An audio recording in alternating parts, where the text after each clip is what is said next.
Good day, and welcome to the Brinker International's Q4 F24 earnings call.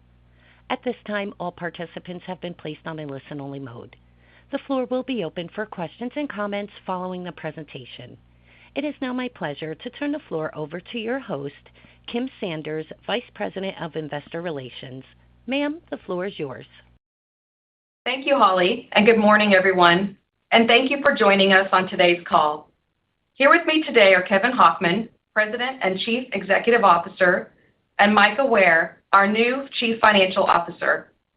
Results for our fourth quarter were released earlier this morning and are available on our website at brinker.com. As usual, Kevin and Micah will first make prepared comments related to our strategic initiatives and operating performance. Then we will open the call for your questions. Before beginning our comments, I would like to remind everyone of our safe harbor regarding forward-looking statements. During our call, management may discuss certain items which are not based entirely on historical facts. Any such items should be considered forward-looking statements within the meaning of the Private Securities Litigation Reform Act of 1995. All such statements are subject to risks and uncertainties which could cause actual results to differ materially from those anticipated. Such risks and uncertainties include factors more completely described in this morning's press release and the company's filings with the SEC. And of course, on the call, we may refer to certain non-GAAP financial measures that management uses in its review of the business and believes will provide insight into the company's ongoing operations. And with that said, I will return the call over to Kevin. Thank you, Kim, and thank you for your 26 years of leadership on the Brinker finance team. We are very excited to have you in this role. Good morning, everyone, and thank you for joining us as we wrap up our fiscal year and share our plans for fiscal 25. Fiscal 24 marked the second full year of our turnaround, and we're very pleased with our progress and momentum. It was a year we delivered both big growth and major operational improvements, which sets us up for continued profitable and sustainable long-term growth. The vision we introduced 2 years ago was to improve our restaurants' four-wall economics through focusing on the fundamentals of casual dining, a differentiated brand with craveable menu items, served with great hospitality, and a fun and friendly atmosphere. And while we still have lots more work to do, we're well on our way to achieving that vision. Over the past 2 fiscal years, we've grown Chili's restaurant AUVs by $440,000 to $3.6 million, and we've grown Brinker's adjusted EBITDA by 25%. This is excellent progress on our four-wall economics. The biggest driver of these results are the significant improvements we've made to the guest experience. On the operations front, we conducted listening sessions with our field restaurant leaders all over the country to better understand what we could do to reduce or eliminate to make our restaurant jobs easier and more rewarding. Today, the Chili's menu has 22% less items than it did 2 years ago. We've eliminated many prep steps and pantry ingredients, reduced administrative tasks like how often we count inventory, and other complexity that reduces team member morale and gets in the way of great execution. I'm proud to say we still do these listening sessions, and they are still led by myself and other members of our executive team. We now have a cross-functional simplification team personally led by our Chief Operating Officer, Doug Cummings, which is where we get most of the simplification ideas. Co-designing our operational programs by intently listening to our restaurant team's ideas is the new way of doing business at Brinker International. In addition to simplification, we're making our technology more reliable, which also reduces friction for team member and guests. We've made investments to bring Zioff Pay at the Table technology to replace the prior system, which has increased reliability and usage. We've also reduced server handheld ordering tablet errors from 5% 2 years ago to less than 1% today, and we are on track to finish the replacement of an end-of-life kitchen display system by October. We recently rolled out AI labor forecasting, which is reducing the amount of time our general managers need to write labor schedules, as well as making their forecasts more accurate. With a renewed focus on our fundamentals, technology is now working harder than ever for our Chili's managers, with lots more room for upside. In addition to improved technology over the last 2 years, we've also made investments in labor and facilities, which is improving the overall experience. Labor investments include more hours for QA, cooks, and most recently, bussers, which are all helping deliver record food grade scores. Our facilities investments have helped us catch up on deferred maintenance during the COVID years and is creating a better environment for both team members and guests. Simplification, stabilization of restaurant technology, and labor and facility investments have delivered dramatic improvements in the guest experience, with our daily track dine-in metric guests with a problem dropping from 5% 2 years ago to just 2.7% today. And that's the lowest sustained score we've seen tracking that measure. And even with the surge in traffic over the past few months, our Google ratings for the past 90 days have also improved to a all-time high of 4.1. We've also made good progress over the last 2 years at improving our core four menu: margaritas, chicken crispers, burgers, and fajitas. We now have a clear, good, better, best lineup of margaritas with entry price points of $3.99 and $6 for those guests looking for lower price points but still wanting great taste. And those low-price margaritas include premium tequilas like Espolón Reposado and Patron. But in addition to making our entry point margaritas stronger, we also now have super premium offerings like Casamigos and Teremana Blanco, which have allowed us to double the number of margaritas sold over $10 price points. We've learned that some guests love a great price point with great tequila, and others are willing to spend a little more for that super premium brand. Our job is to make sure we offer items for all of our guests in the core segments that we want to win in. Having a balance of price points allows us to deliver great everyday value while continuing to keep food costs low and to grow operating margin. We have made similar moves with innovation in burgers and boneless fried chicken to create improved offerings and deliver barbell pricing in those core four segments. Fajitas will be the last of the core four to be upgraded, with improvements starting in Q2 and a full relaunch coming in Q4. We also have successfully restarted our marketing after several years off air, with hard-hitting advertising placed in shows where people are watching: live sports, premium cable, primetime, streaming, and digital channels. Thanks to our CMO, George Felix, and his leaders, Jesse Johnson and Steve Kelly, and their marketing team, Chili's has never been more relevant, with TV, streaming, and social media working very hard to put us back in the cultural conversation. And being back in the cultural conversation gets us back in the consumer's consideration set, which ultimately leads to more traffic. And even with all these significant investments we put into the business, we've made good progress on our ultimate goal of improving unit economics, delivering 3.3% Brinker restaurant operating margins in fiscal 24, a 210 basis point improvement from the prior year. Before I talk about what's coming in fiscal 25, let me give a little more context on what we saw in Q4. With the launch of our Big Smasher and our Triple Dipper going viral on TikTok, we experienced a step change in our business, delivering 14.8% sales growth and 5.9% traffic growth versus a year ago. To put in context, this was 15.6 points better than the industry on sales and 9.4 points better than the industry on traffic. A majority of the incremental guests were new to Chili's, so we responded quickly by adding labor to ensure we could handle the increased volume. Our restaurant experience would normally be very challenged with such a sudden influx of traffic, but with the operational simplification over the past 2 years and labor investments that we made in Q4, we were able to maintain our record guest metrics throughout May and now into June and July. Now let me spend a few minutes on what's to come in fiscal 25. For the front half, we'll continue to drive the Big Smasher, as it's been successful in driving traffic and tapping into the cultural conversation about fast food prices. An almost half-pound burger, bottomless chips and salsa, and bottomless drink at $10.99 continues to be an industry-leading value that we believe it to be, and it continues to work. During the back half of the year, our plan is to refresh the $10.99 message with new product news and superior value in a large fast food segment. We will commercialize this new news using the successful Better Values in Fast Food campaign we created during the successful Big Smasher launch last May. In Q4, our plan is to relaunch the fajitas platform, which is currently a $200 million business. The new fajita lineup will feature improved chicken, guacamole, and pico de gallo recipes, and upgraded soft tortillas. We're also incorporating new dippable add-ons and a completely new menu merchandising designed to drive bigger fajita bundles. We believe strengthening the core and expanding offerings like we've done in other core four segments will also work on fajitas and drive a significant lift in the business. And throughout the year, we have beverage innovation at both the opening price point and premium tiers to create excitement for our guests to return. It's going to be an exciting year of food and drink innovation. In addition to strong food innovation throughout the year, we'll continue to make strides to reduce pantry SKUs and simplify operational processes. At our annual General Manager Conference last week here in Dallas, we rolled out the first wave of fiscal 25 simplification, which included simplified avocado prep that will also mean a fresher product for guests, reduction in time spent portioning brisket, a new bulk breading chicken crisper procedure, and the introduction of a new process that reduces the time required to grill steaks. These changes were met with a lot of excitement from our managers because the ideas all came from them.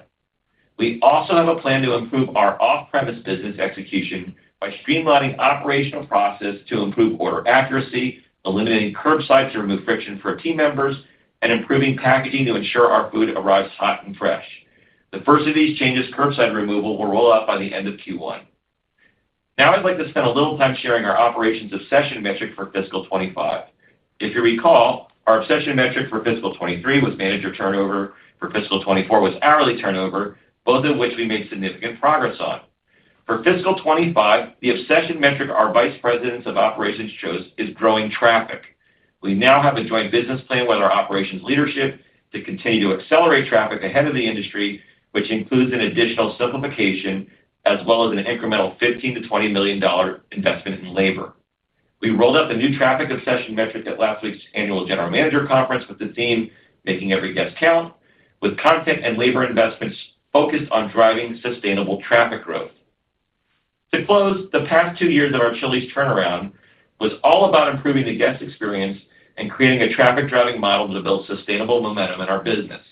The next 2 years will be continuing more of the same, driving our differentiated brand with advertising, superior value, and food innovation with barbell pricing strategy, simplifying the operation and removing friction to improve the guest experience, and creating a fun and inviting environment for our guests and teams. We will continue to bring new and fresh ideas to the business and leverage technology to help, but they will still be focused on those key casual dining fundamentals that are proven to deliver long-term profitable and sustainable results. And with that, I want to turn it over to our new Chief Financial Officer, Micah Ware. Micah brings 36 years of experience at Brinker to the role. She's basically done every finance role at the company, and before that, she started her career at Chili's and Brinker, working in the restaurants. I can't think of a leader in our company who knows more about our Chili's business, and her passion for people and winning will help take Brinker through its next wave of profitable growth. And with that, please take it away, Micah. Thank you, Kevin, and good morning, everyone. I am so honored to represent our amazing team as Brinker's Chief Financial Officer. I'm excited to continue executing our strategy and helping our operators grow our very strong brands. Today's results mark the completion of a very successful fiscal 2024 for Brinker.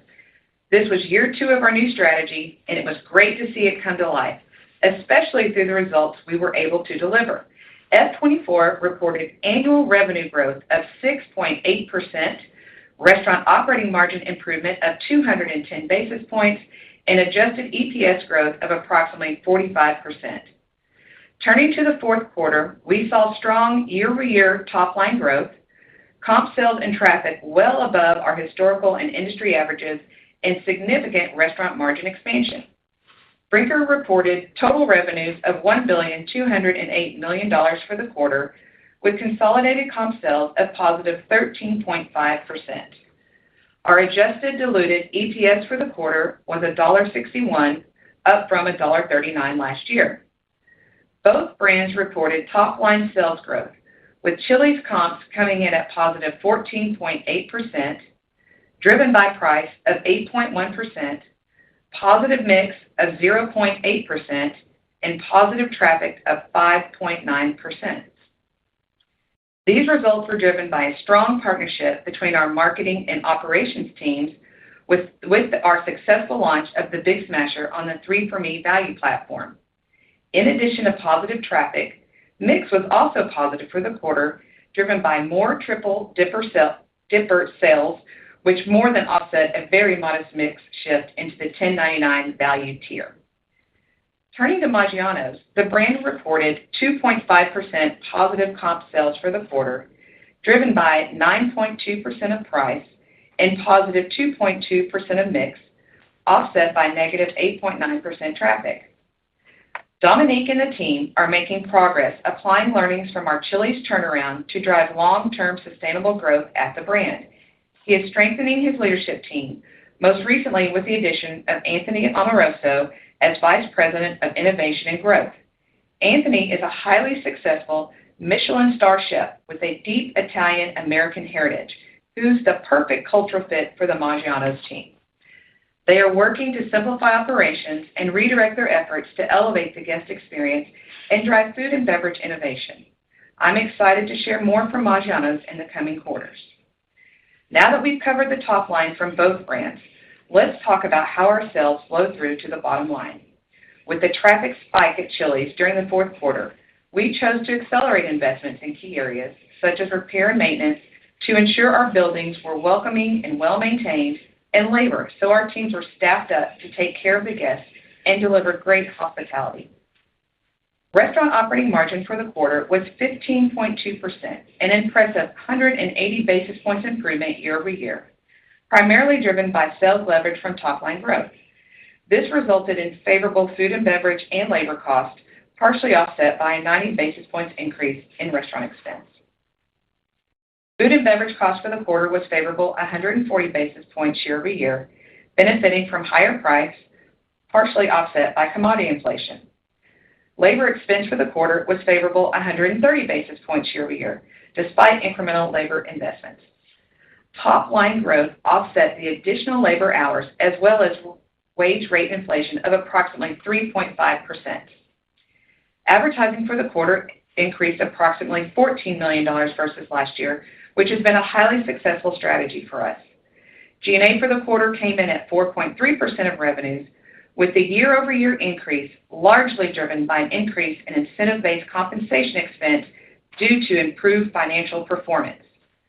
Capital expenditures for the quarter were approximately $58 million, driven by equipment replacement and maintenance, new restaurant development, IT upgrades, and restaurant reimages. For the full year, capital expenditures came in at $199 million.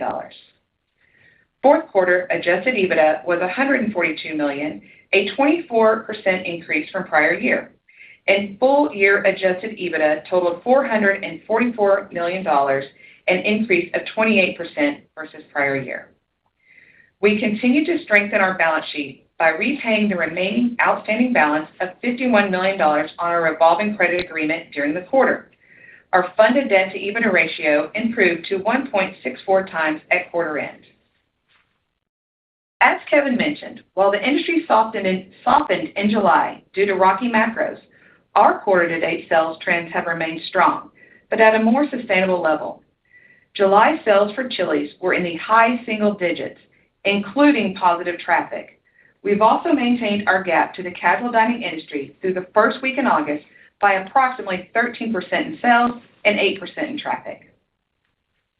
Before I get into guidance, let me build on Kevin's comments by sharing some of the strategic financial choices we will continue to make to maintain our strong performance in fiscal 2025. We will continue with our barbell pricing strategy to protect our industry-leading value for those that need it, while providing more premium options for those who want a more elevated experience. We will continue to focus on menu management with the goal of keeping mix flat to slightly negative in the current economic environment. And we'll continue to focus on improving the guest experience with expectations of delivering traffic well above the industry. Now turning to fiscal 2025 guidance. In this morning's press release, we shared that we expect F25 annual revenues in the range of $4.55 billion to $4.62 billion. Adjusted diluted EPS in the range of $4.35 to $4.75. Weighted average shares in the range of 45 to 47 million, and capital expenditures in the range of $195 million to $215 million. Assumptions underlying this guidance include planned commodity inflation in the low single digits, wage rate inflation in the mid-single digits, and a tax rate in the low double digits. To provide some additional context is how we landed on these guidance numbers. While we are pleased with where the business is and confident our plans will enable us to continue to significantly outperform the industry on sales and traffic, we are also mindful of what we are seeing in the industry and in the macros. Even though we are not experiencing the same softness as others today, we did contemplate the macros in our guidance. I'll wrap up with this. We are encouraged with the momentum our strategy has created in the business, and we are focused on executing at an even higher level and ensuring continued financial momentum throughout F25. We're watching the macros closely, and we believe we're well positioned to navigate the anticipated choppiness and leave plenty of runway to continue to execute on our key priorities. We look forward to sharing our progress during upcoming quarters. With our comments now complete, I will turn the call back to Holly to moderate questions. Holly? Thank you. At this time, we will be conducting a question-and-answer session. If you have any questions or comments, please press star one on your phone at this time. We ask that while posing your question, you please pick up your handset if listening on speakerphone to provide optimum sound quality. Please hold while we poll for questions. Your first question for today is from Chris O'Cull with Stifel. Thanks. Good morning, guys. Micah, the midpoint of the earnings guidance suggests a rate below the 3-year targeted range, I think was 13 to 17%. Given the revenue guidance was roughly in line with the 3 to 5% growth target, can you help us understand what's driving the relative margin pressure for next year? Yeah, so there's two main things. First, in the prepared comments, I talked about the wage rate inflation and the commodity inflation. The second thing is we do have some incremental planned investments into the F25 plan. Kevin talked about the incremental investment into labor, which is $15 to $20 million, and we've also beefed up our media plan by about approximately $15 to $18 million more dollars. So we do have some incremental investments that we have contemplated in that guidance. Okay, that's helpful. And then, Kevin, I was hoping you could provide, and I apologize if I missed this, but I was hoping you could provide an update on the Gale partnership and any progress standing up the required infrastructure to keep customers refreshed with current data. Yeah, so the update there is that we're continuing our efforts to enhance our direct marketing and optimize segmentation with targeted emails. So we are leveraging the real-time data now that we're getting with the Xeox rollout. So if you recall, we needed to get that rolled out in order to get the tokens, build out the tokens, and so that's been done. We are now receiving token data from every Xeox transaction, and it's now being incorporated in our CM planning and measurement. We are working now on our loyalty program, so we've got better targeting going on with CRM. We're now reopening our loyalty program, and I will tell you from what I've seen in the industry where others, major players are pulling back on our loyalty programs, it's having me rethink whether we want to double down on loyalty or really focus on using the CRM data in order to better optimize our marketing plans and our innovation. And so what we're focusing right now on the loyalty program is how do we simplify it to make it easier for the guests to understand and easier for them to use and make it more frictionless at the point of purchase. So we think it can continue to be a delighter. I just don't think we're going to put as much investment as I originally thought into the loyalty program. I think we're going to use it primarily to both reward the guests, but also mine that data in order to better service or better optimize our marketing plans and our innovation. And then the last thing I'd tell you is I'm still very excited about the token data and about what it can mean for our total business. And we're continuing to build out that capability. And when I have more to share beyond just the segmentation and the targeted emails, we will. Great. Thanks, guys. Your next question is from Dennis Geiger with UBS. Great. Thank you. I wanted to ask first a bit more on the top-line outlook for 25. Strong momentum, obviously, very much continuing into the start of the new year. Just wanted to touch, Micah, on your comments around the macro. Obviously, it doesn't seem like you're seeing much as far as negative behavior from macro pressures, but just a little more on what's embedded in the guide, and are you sort of embedding some kind of macro softness that maybe eventually impacts trends through the year? If there's anything more you can touch on with respect to the top-line guide, please. Sure. So what that guide entails is really same-store sales in that mid-single-digit range. So that's the first building block. Like I said, we always consider what the macro and what the casual dining is running right now in traffic.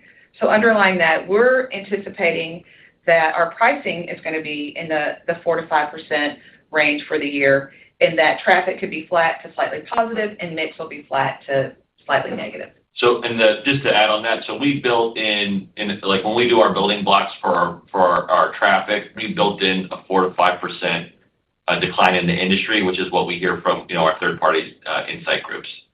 So the way to think about it is if it's better than that, that certainly could be upside in that number. But right now, that's what we baked into our traffic assumptions. But obviously, we're going to do everything within our power to beat that. That's great.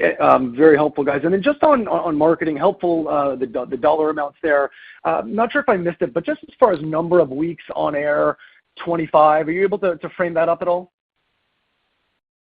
Well, I can give you some. I can't give you the exact weeks, but I can give you kind of what's by quarter. So towards the end of the first quarter and then into the second, we'll have a 9-week flight.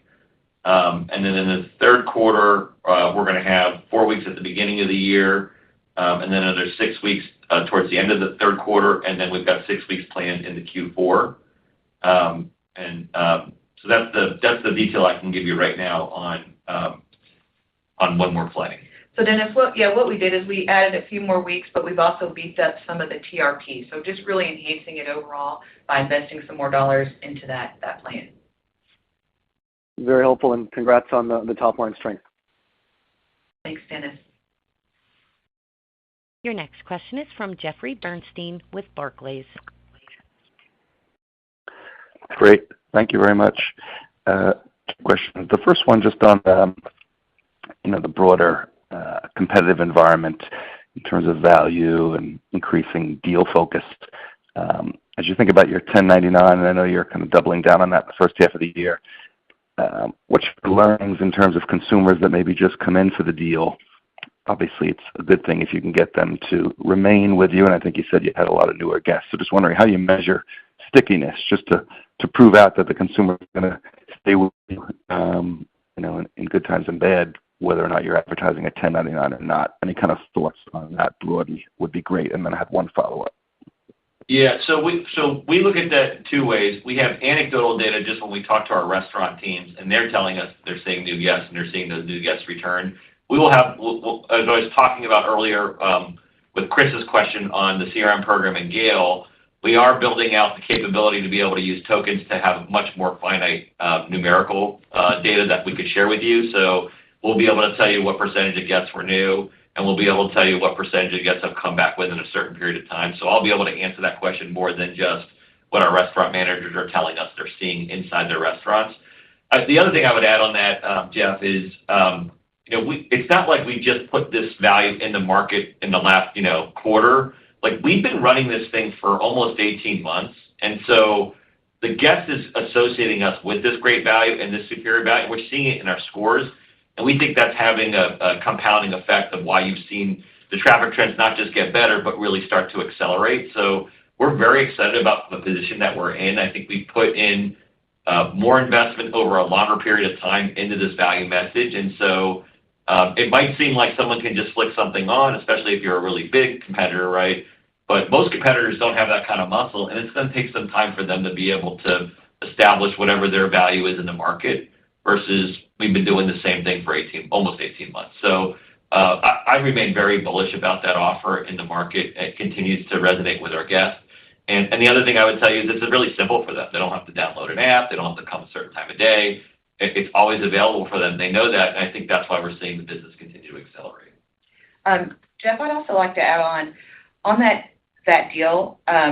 We're very pleased that on the 1099, we still have a minimum amount of guests, or only 18% of guests eating on that 1099 tier.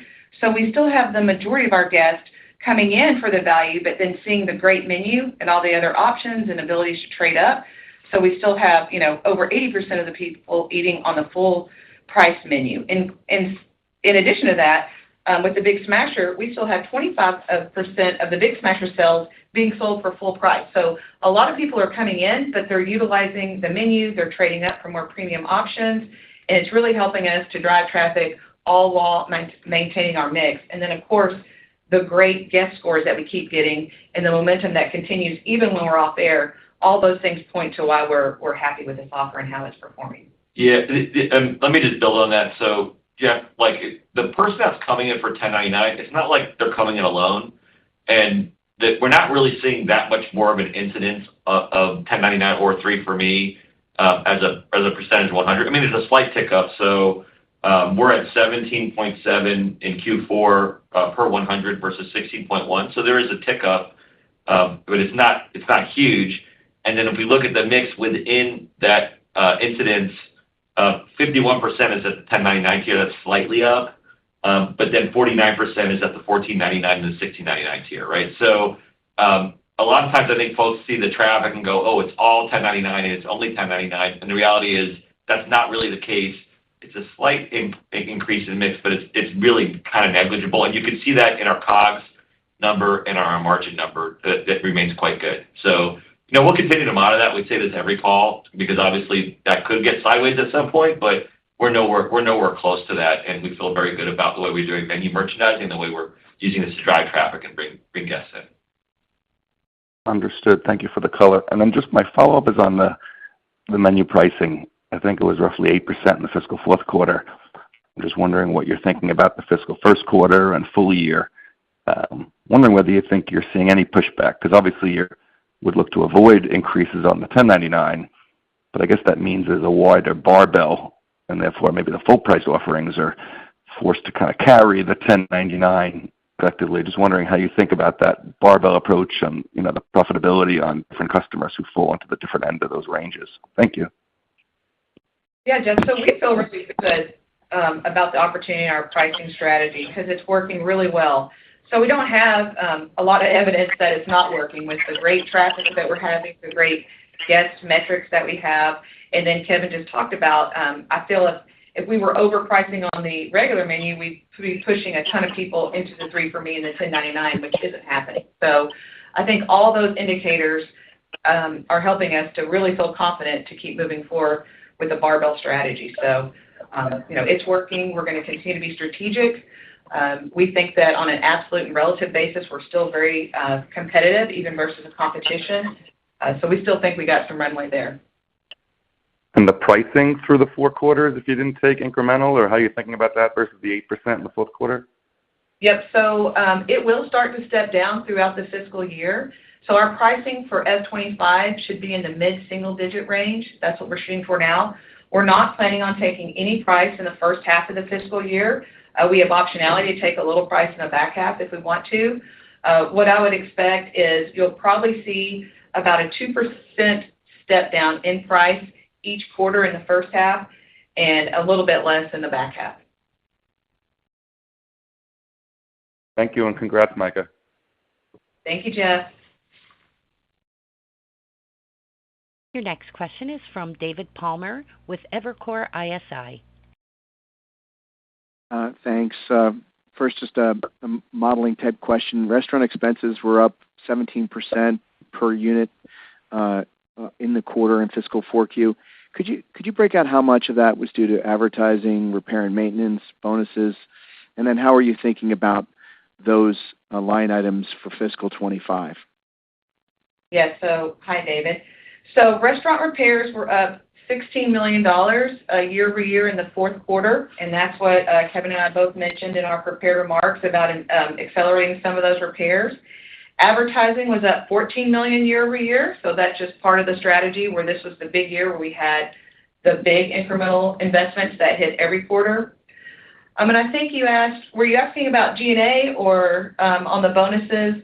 But the incentive-based compensation continues to drive G&A, and obviously year over year, that was up $13 million.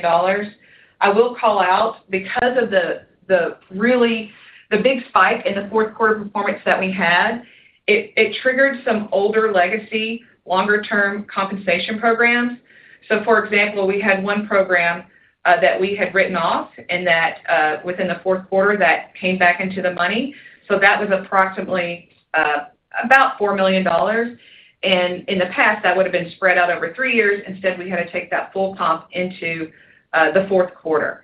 So, and then the rest of that incremental expense is just, again, incentive-based compensation with a better performance comes some more of that. And finally, I think the last piece of Q4 that we invested in is we had about $5 million of incremental labor that we put in, again, to take care of the guests and just make sure that as we had those new guests coming in, that we were prepared and that we were going to deliver a great experience so that we get back in that consideration set and have them come again and again. Great.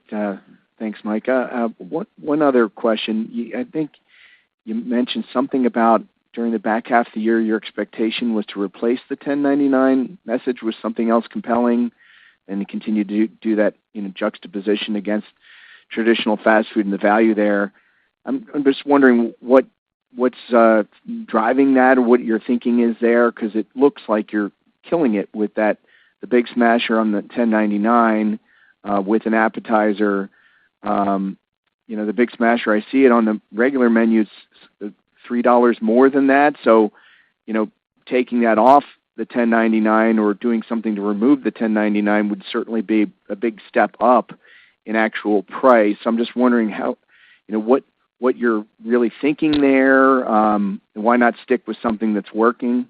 Thanks.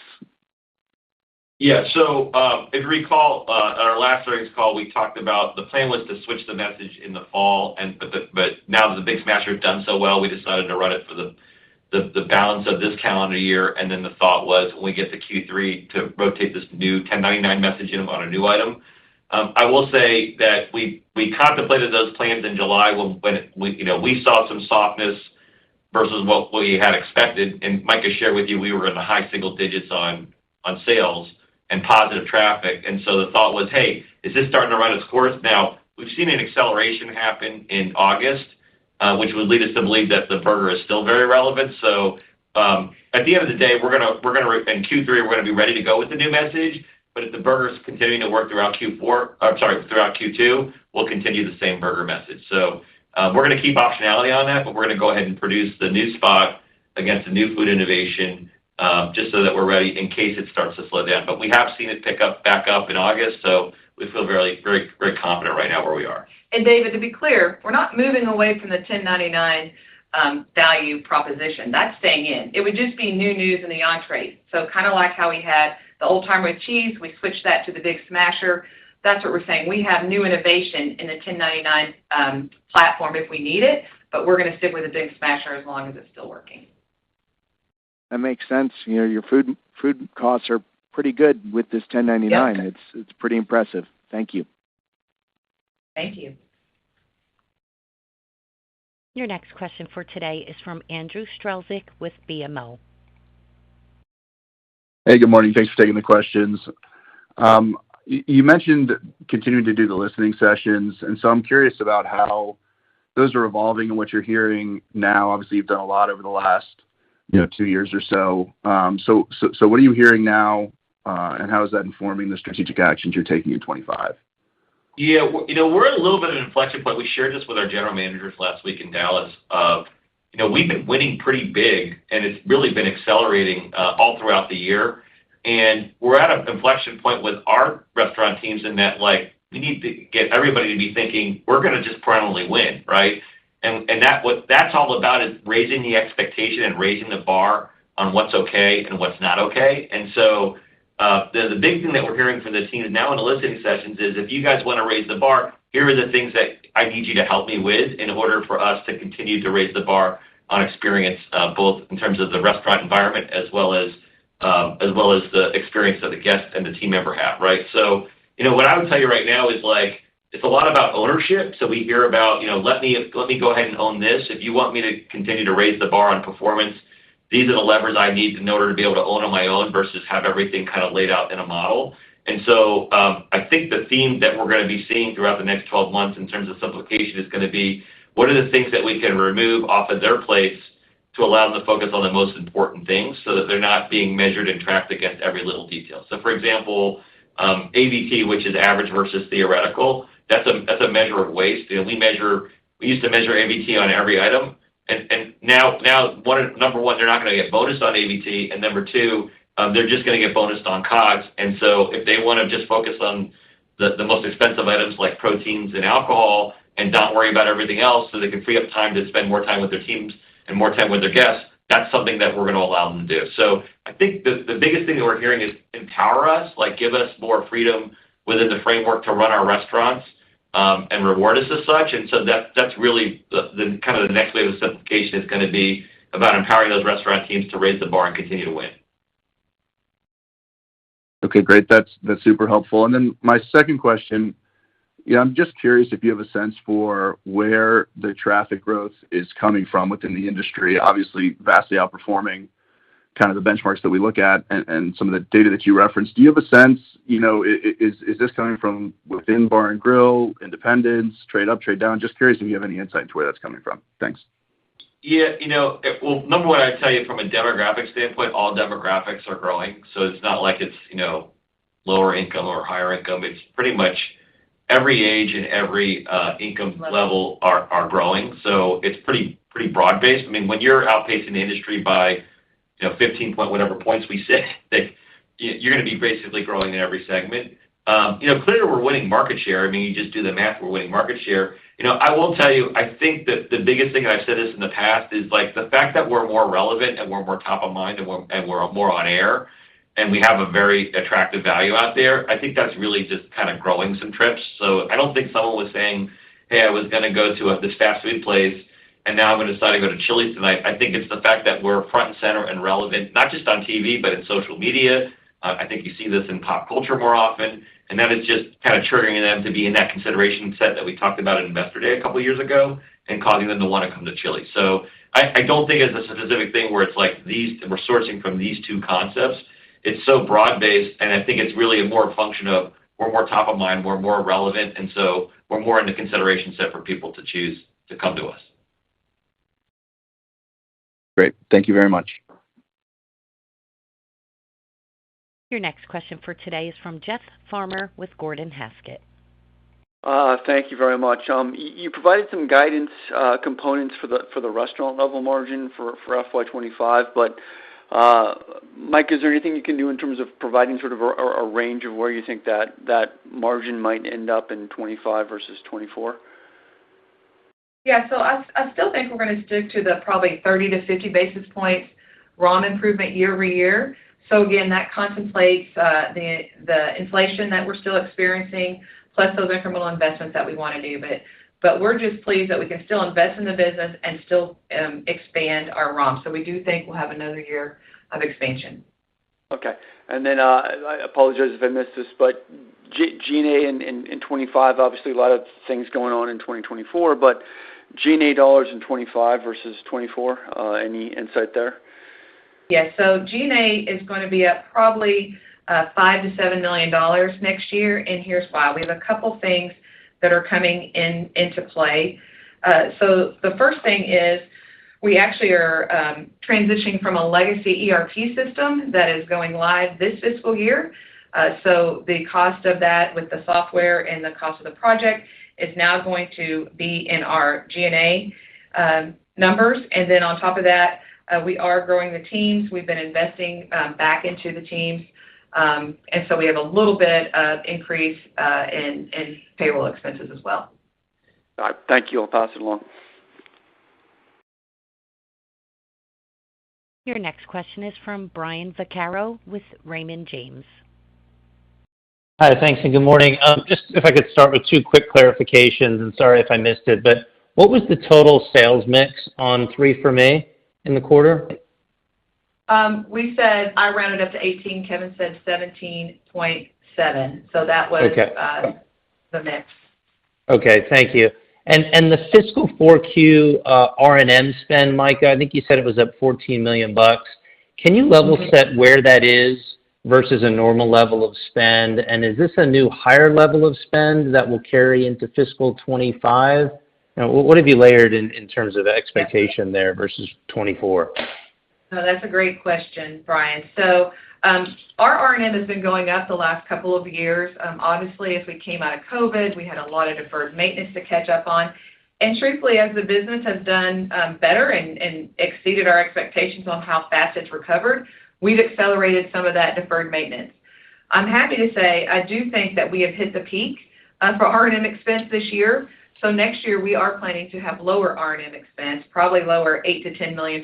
So we're not all the way there, but we're definitely moving now in the right direction. We've been on a on a catch-up where we've been very reactive in doing all this deferred maintenance. I think we're finally getting to the point that we can start being proactive and getting some more preventative maintenance programs back into our restaurants so that we can take care of our equipment.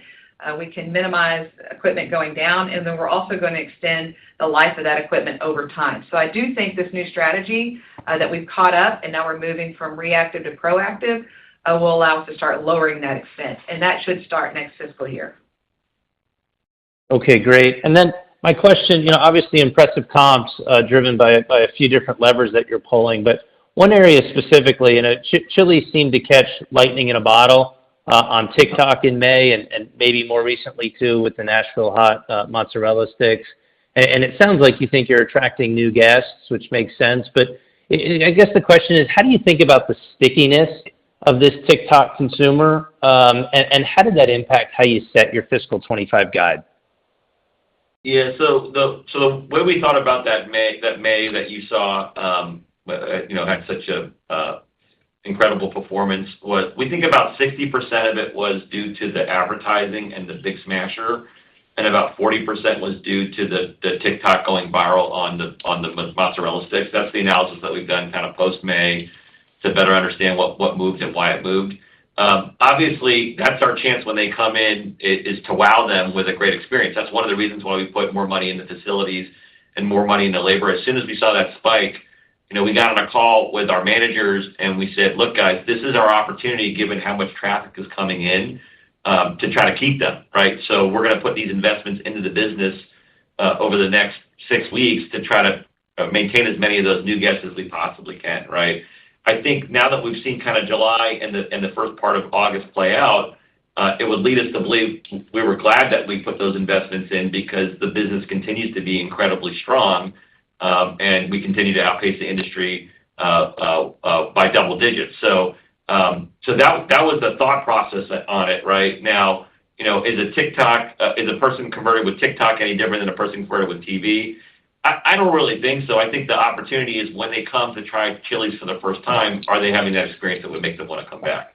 I think if you look at some of the comments that we got during that time, I was very excited to hear things like, it was like Chili's is low-key awesome, where did they come out of, where they came out of the blue to be so good. So I think we've been introducing guests to new guests to the brand, and when they actually come, they're having a great experience, and I think that's why you're seeing a strengthening of our business. Now, if that continues, there could be upside, versus what we shared with you guys, but right now we feel really good about where we are.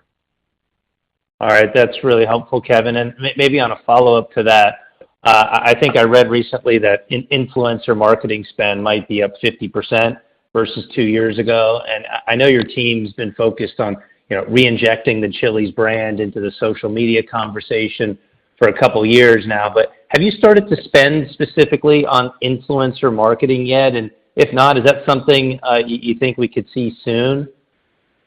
Yes. So I think there's two things that have kind of step changed our social media game. I think number one, Luz Beckert and Jack Haley, who run that group internally, they're Brinker employees. They've been empowered to just go run with it, and they've done a phenomenal job of changing our voice online, similar to what you've seen some other brands do and had some success. They've just done a phenomenal job. I think the second thing is we have been putting some investments into TikTok. Some of that obviously is to run the media on TikTok. Some of that is for influencer marketing. And, typically what we're seeing is the organic stuff is what's traveling more. But I do think some of that investment starts that flame, right, that gets things going. So I'm obviously not an expert on TikTok and social media marketing, but I would say those are the two things. I think we've got people in place that are now empowered within the framework to win. And then number two, we have put more investment into TikTok and influencer marketing. And we do think that social media plan is helping us to drive the younger consumer into Chili's. So we're really happy with that. Yeah, it's a great point. Like our buzz metrics from YouGov were up across most demographics, but among 18 to 34, it was by far the most, which is a good sign because you obviously want to introduce that generation into your brand and then obviously have a great experience when they come in. That's very helpful. I'll pass it along. Thank you. Thanks, Brian. Your next question is from John Ivankoe with JP Morgan. Hi, thank you. A couple, if I may. First, in answering an earlier question, it was asked, about why you were at the lower end of your earnings growth guide for the year in fiscal 25. And increased advertising, was, cited, at least from what I heard, as one of those reasons. Now, normally at this point in the cycle, a company would be taking up advertising because they would view it as accretive to sales and actually accretive to profit. So is this advertising that we should really view as an investment that won't get an increase in profitability? Was it, just kind of a modeling exercise that we're, trying to go through now? Just to explain, I guess, why the increased advertising actually doesn't come with even greater profitability, since it does sound like that's discretionary on your part. Well, I think the way to think about it, John, is we obviously add volume and traffic into the plans when we put advertising in. Like, that's kind of the deal we have with marketing. So they get more money and we get more traffic, and what we bake into the plan. What's happening here is the macro assumption. So we talked about the 4 to 5% that we pulled out for industry traffic. So that's a headwind. So you've got a tailwind with putting the advertising in. You've got a headwind with the macro assumption. Now, obviously, as I said earlier, if we're able to beat that macro assumption, there could be upside on the guidance that we gave. But at this point, we're 6 weeks into our fiscal year. It's very hard for us to give you guys an update on whether 4 to 5 was the right number or not. Right? Certainly, we've seen pretty good strength in the first 6 weeks of the year, and so we feel very good about where we are, but we're not ready to change that assumption. Okay, I'm with you. Thank you for that. CapEx fiscal 25, the range right on top of what you spent on, in 24. Can you talk about, kind of shifting priorities between new unit CapEx, remodels, which I'm going to say discretionary at this point, and then just R&M that may be capitalized. And let's talk about how the mixes may or may not be different, 25 versus 24. And this remind us, since we all have models kind of going beyond 25, how you're at this point thinking about capital intensity in the out year as well. Okay, John. So this next year, like you said, will be pretty similar in the spend level as the F24 was. We did shift some money around in the bucket. So like I said, the R&M should start to come down in equipment replacement. That's been our main focus this year and our highest bucket of spend. We'll probably shift some of that spend out of the R&M equipment replacement into the reimage bucket. So that is a bucket we would like to start, or a program we'd like to start bringing back to the equation. So a little bit more dollars there. And then the new restaurants, we're probably going to have about the same level of Chili's that we built last year into F25 in that 10-ish range. We are going to start to accelerate some Maggiano's. We have some Maggiano's on the horizon, which is exciting. So we have new restaurants, the bucket going up slightly in F25. Now, moving forward, the CapEx dollars could slightly increase from there. You hopefully can continue to moderate your R&M.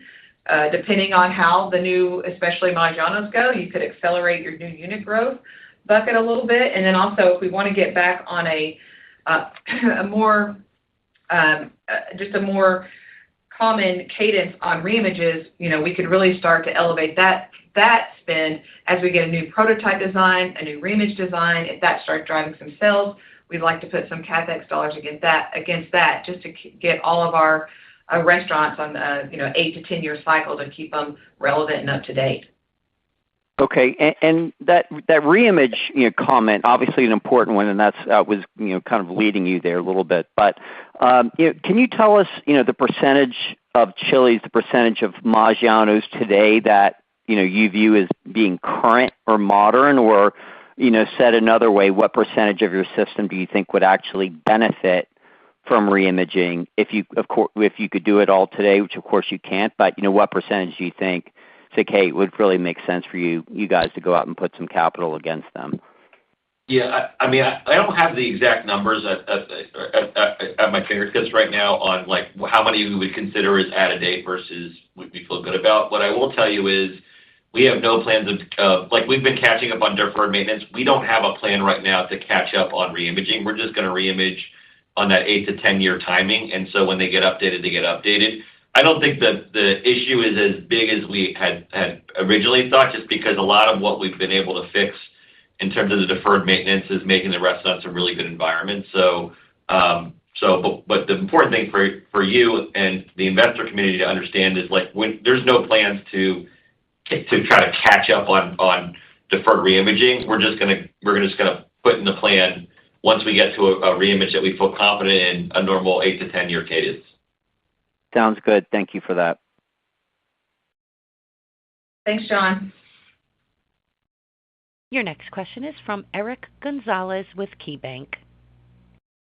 Hi, thanks for the question. Just with regard to the recent trend, I'm wondering if there's anything really behind the strong quarter-to-date momentum, and perhaps, maybe if you delayed some of the marketing windows, given the strong momentum, and whether you have the ability or flexibility to do that, should the momentum dictate it. And then I think you saw some relative softness in July. Obviously, given the strong trends, it's not unexpected that it would slow. But did you do anything proactively to drive the improvement that you saw here in August thus far? No, honestly, we didn't. In fact, we had advertising on in July, and we maintained our gap versus the industry, so it was quite good. It just, everything the industry went down a few points, and so did we, versus the prior run rates. But now we're in August, we don't have advertising on, and the business has kind of snapped back to where we thought it would be. Yeah, and we've experienced a tail. So when we've been on media all through F24, we've noticed that we have a nice tail into the next 4 to 5 weeks. Also, our social media program is really strong, and so those sales continue. The triple dipper, we watch that closely. Obviously it spiked in the fourth quarter. Sales were up in triple dipper over 75%. Those maintain. They're selling way more year over year as we move into the first quarter. So I think there's a lot of different pieces that are working. And then again, like Kevin mentioned, just the baseline macro, it really dropped in July and it snapped back a little bit in August. So everyone's benefiting from that as well. And I mean, the other thing I would say is I just think we can't underestimate the dramatic improvements that we've had in our service levels and our guest scores. Like we've been talking about it for 6 months, of like that, and the advertising have a multiplying effect, and that we were seeing more and more momentum throughout the calendar year. And I think we're just continuing to see that. Like the service levels continue to get better, the food scores continue to get better, and we see just better traffic trends. So I think these are the things that are always hard to point to, because it's not a point in time piece of food innovation or pricing or whatever that you can say, okay, I saw an inflection change in the business, but it's clear that our business is a lot stronger because the experience is a lot better. That's helpful, and congratulations on that. And maybe just switching gears real quick on the balance sheet, is there anything you can talk about with regards to capital allocation? And your leverage ratios come down quite a bit. Is there any change in thinking with regards to repurchases or dividends or anything of that nature? Yeah, so our capital allocation strategy for F25 is going to be more of the same. So we're going to continue to prioritize investing back in the business. And so, we demonstrated that with our CapEx guidance. We're going to continue to pay down debt. So we have a bond due in October. We're going to move that $350 million bond to our revolver, and we're going to continue to pay down the debt, probably at similar levels that we paid down this year. And then we do have some plans to buy back some shares to offset dilution. So we've also factored that into our strategy for next year. So I think it's going to be one more year of the same: invest back in the business, continue to delever, and then buy back some shares to offset dilution. After that, again, we'll all talk, and then we'll decide what we can do in F26 and beyond that we can have some more levers to pull. Great. Thank you so much. Thanks, Eric. Your next question is from Brian Milan with Piper Sandler. Thank you. Hi, Just question. Hey, hi, Micah, and congrats. Just a question on development. In a prior answer, you told us what the Chili's new unit growth would be for this year. My question is just beyond this year, given all the progress that has taken place on both the top and bottom line. Can you just talk about your appetite to build more Chili's restaurants over time, or just ask another way, what would you need to see before you might want to accelerate that at all, if you would? Right now our plans are to keep the Chili's in the 10 to 12 new restaurant openings. We could accelerate that into 15, especially if as construction costs start to come down and we continue to accelerate our restaurant operating margins. One thing that we're focused on right now is just watching Maggiano's closely because, again, we only have 50 Maggiano's, so we may want to lean in the Maggiano side a little bit more than we've leaned into the Chili's. We're going to build, one or two of those are in the pipeline now. So we're going to balance both of those brands. But Chili's for now, I'd say 10 to 12, could accelerate to 15, and then we're going to keep watching the Maggiano's with those improvements that we expect. We're hoping to accelerate that in the out years of that brand's growth. Okay, thanks. And then follow up on Maggiano's, then exciting to hear you might want to start building again. Just, Kevin, can you just say what are the most important priorities the leadership will be focused on, say, just this year in fiscal 25? Understanding there'll be improvements. Yeah, we just got back 2 weeks ago from the Maggiano's annual conference in Savannah, and the theme was, Dom, who's our new president, well, he's not that new anymore, but he was sharing his vision for elevating the brand. And there's really two components to it. And it actually sounds a lot like Chili's was 2 years ago, which is number one, what are the things that get in the way of making the guests have a great experience? And so speed of service is an obvious one at Maggiano's that we could, if we could just reduce that by a small amount, it could actually lead to a lot more traffic on the weekends, as well as an overall better guest experience. There are a lot of prep steps that we kind of did at Maggiano's that probably don't need to be done. So he's challenging some of those things. And he's freeing up those labor hours to then reinvest into having a better guest experience with both better experience in terms of service levels as well as adding innovation with tableside garnishes and some really cool innovation that's going to be coming down the pike to make Maggiano's relevant and exciting. So that's really the key thing is elevate the brand, simplify in order to reinvest into things that are going to separate Maggiano's from the other Italian restaurants that are in the market. And I think we're seeing it right now in our cocktail program. So that was the first thing that he went and changed, bringing a master sommelier in to help curate specific wines at a Maggiano price that the guests can enjoy.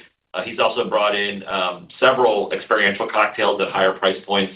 The number one cocktail now is the new one that he brought in, a smoking old fashioned that comes out in basically like a cage with smoke, and it's premium priced. And I will tell you, it's the first thing we've now experienced the first change or improvement in alcohol mix that we've seen in over a decade at Maggiano. So, and that's just he's just getting started on innovation. There's a whole slug of food innovation that's really exciting and going to help drive check and traffic coming in September. So we're just getting started on the Maggiano's initiatives, but I feel like that team is hunting in the right areas. There's a bigger ambition to grow on that brand and grow profitably. And when we have more news to report on more specifics and details of when these things are going to hit, we're very eager to share that with you. Thank you very much. We have reached the end of the question and answer session, and I would now like to turn the floor back to Kim Sanders for closing remarks. Thank you, and that concludes our call for today. We appreciate everyone joining us and look forward to updating you on our first quarter results in October. Have a wonderful day. Thank you. This concludes today's conference call. You may disconnect your phone lines at this time and have a wonderful day. Thank you for your participation.